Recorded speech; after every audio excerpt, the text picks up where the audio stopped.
Gênesis, a Bíblia narrada. Sodoma e Gomorra destruídas.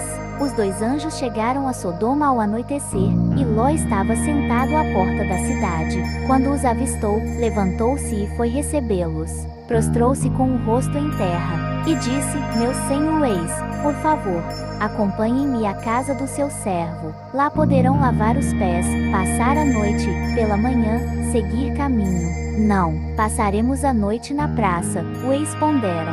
Mas ele insistiu tanto com eles que, finalmente, o acompanharam e entraram em sua caçó. Ló mandou preparar-lhes uma refeição e assar pão sem fermento, e eles comeram. Ainda não tinham ido deitar-se, quando todos os homens de toda parte da cidade de Sodoma, dos mais jovens aos mais velhos, cercaram a casa. Chamaram Ló e lhe disseram: Onde estão os homens que vieram à sua casa esta noite? Traga-os para nós aqui fora para que tenhamos relações com eles. Ló saiu da casa, fechou a porta atrás de si, e lhes disse: Não, meus amigos, não façam essa perversidade. Olhem, tenho 2 filhas que ainda são virgens. Vou trazê-las para que vocês façam com elas o que bem entenderem. Mas não façam nada a estes homens, porque se acham debaixo da proteção do meu teto.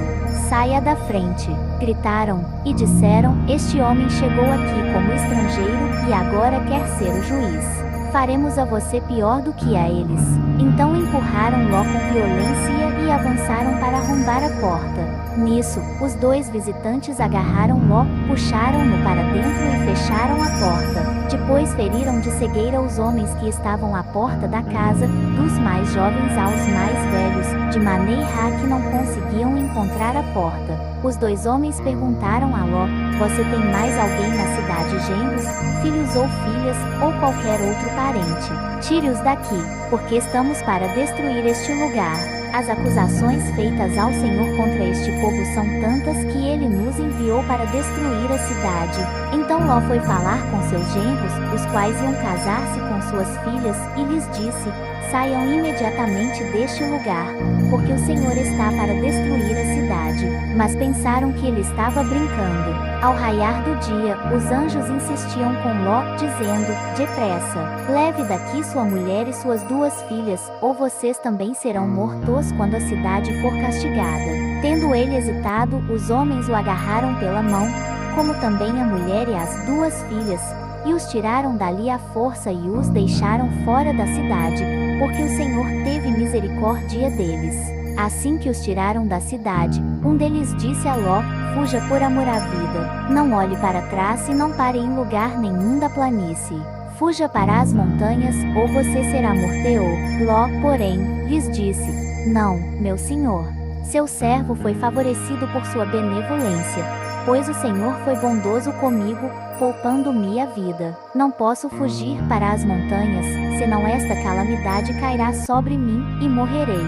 Aqui perto há uma cidade pequena, está tão próxima que dá para correr até lá. Deixe-me ir para lá, mesmo sendo tão pequena, lá estarei a salvo. Está bem, respondeu ele. Também lhe atenderei esse pedido. Não destruirei a cidade da qual você fala. Fuja depressa, porque nada poderei fazer enquanto você não chegar lá.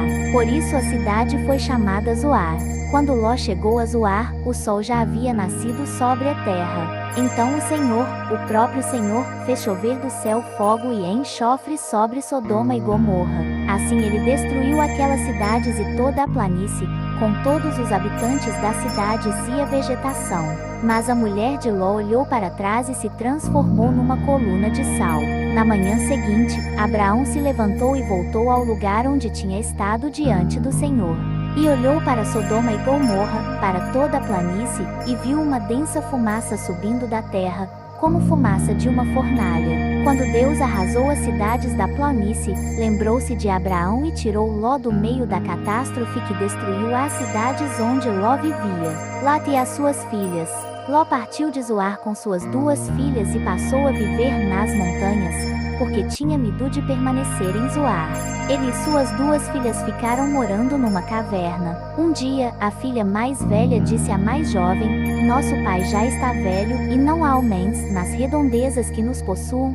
segundo o costume de toda a terra. Vamos dar vinho a nosso pai, e então nos deitaremos com ele para preservar a sua linhagem. Naquela noite, deram vinho ao pai, e a filha mais velha entrou e se deitou com ele. E ele não percebeu quando ela se deitou nem quando se levantou. No dia seguinte, a filha mais velha disse à mais nova: ontem à noite deitei-me com meu pai. Vamos dar-lhe vinho também esta noite, e você se deitará com ele, para que preservemos a linhagem de nosso pai. Então, outra vez deram vinho ao pai naquela noite, e a mais nova foi e se deitou com ele. E ele não percebeu quando ela se deitou nem quando se levantou. Assim, as duas filhas de Ló engravidaram do próprio pai. A mais velha teve um filho e deu-lhe o nome de Moabe. Este é o pai dos moabitas de hoje. A mais nova também teve um filho e deu-lhe o nome de Penami. Este é o pai dos amonitas de hoje.